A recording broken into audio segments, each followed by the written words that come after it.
Alrighty then, Stanley and I are here. Successful indie author, 5-minute focus, episode 1156, tanking sales. Over the past week and a bit, my sales have absolutely tanked. They have become 1/4 of what they were about 10 days ago. Look at that. Stanley is righteously concerned. What am I doing wrong? Not a damn thing. On September 2nd, the day after Labor Day, Robert Galbraith released a new novel, 900 pages. J.D. Robb released a new novel. Frida McFadden's marketing team spent a lot of money marketing. Rebecca Yarros, Colleen Hoover, all of those big authors, and with huge, huge readerships, have started a new push. It's the fall push.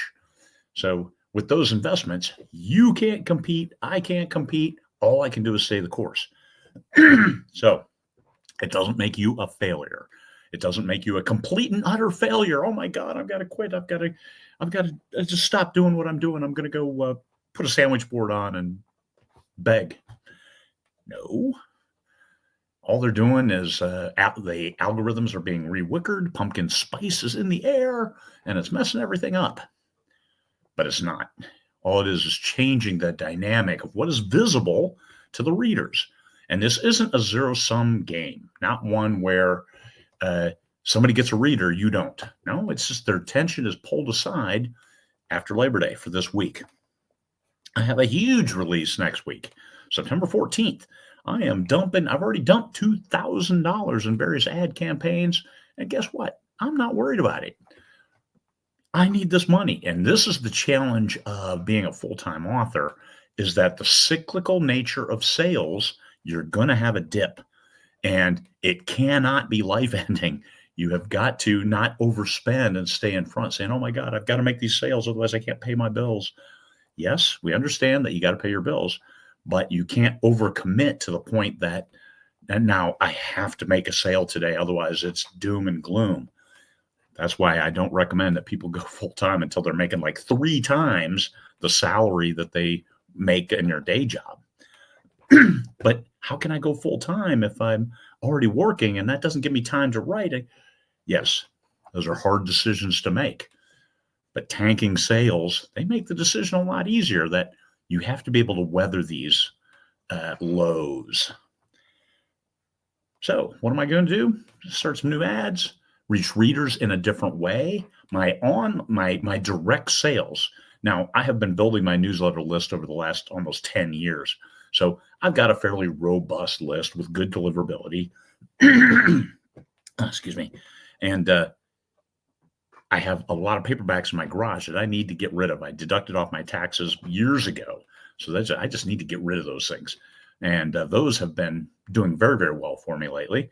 And selling a lot of them, getting them out the door. The reader pays for the book. They pay for the shipping. I just pack it and send it. So that has been keeping me well and good in the black. But you know what else has? Audiobooks. My audiobook sales have almost doubled in the last month or so. And that includes right up to today. So my other books, the sales are tanking. Oh my God, it's the end of days. No, it's not really. Audiobooks. I'm like, oh my God, I'm selling audiobooks every single day, selling more and more audiobooks. So revenue streams. What about foreign sales? Same thing. Those J.D. Robb books, those Robert Galbraith, they're out there too. So those sales haven't exactly spiked, but they haven't tanked completely either. So a little bit here and there across the board, getting revenue is still coming in, still pretty good, but it's just a quarter of what it was 10 days ago. It'll pick back up. Next week is going to be a great week because of a new release on a first book in a brand new series. Going to hit it hard and harder. And we should see some good response from that. So understand, all sales are cyclical. You're going to have highs. You're going to have lows. You're going to compete with traditional publishing. And yes, we all work together. We all win together. But there still is some competition for eyeballs. And this week is really hard competition for those eyeballs because of the huge push by trad. A couple big, number 1 and number 4 on Amazon's top 10 list right now are both trad releases that came out on September 2nd, the exact same day. And actually, those two titles compete because they're both in the same genre. However, they're both number 1 and number 4. I think they're both doing just fine. And number 4 isn't looking at number 1 saying, oh, what the hell? What did I do wrong? No, not at all.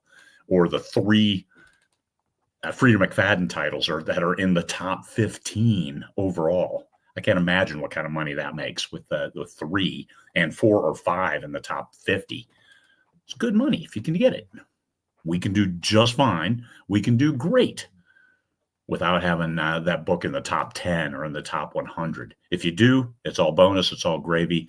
Write another great book and see if you can replicate that success. And all of a sudden, there you are. Look at that. 3 books in the top 15 overall. That's huge. And it's well-deserved. If you've read one of those books, write like that. Write better than that. Right? But not competing because they're a different author. You are a different author. You tell stories in a different way. You're competing only with yourself. Write this next book better than the last book. That's all you can do. You can't write it better. I'm going to write better than Rebecca Yarros. Really? How do you measure that? You can't. All you can do is write better than yourself, and your readers will tell you. So there you are. Sales are cyclical. They'll come back up. The ads will start working again. And the good news is my ads aren't really spending either. So I'm not spending money that I'm not making. All right, I can deal with that. They'll come back to life, a couple new ads, reach audiences in a different way, and life will be pretty good. Peace, fellow humans.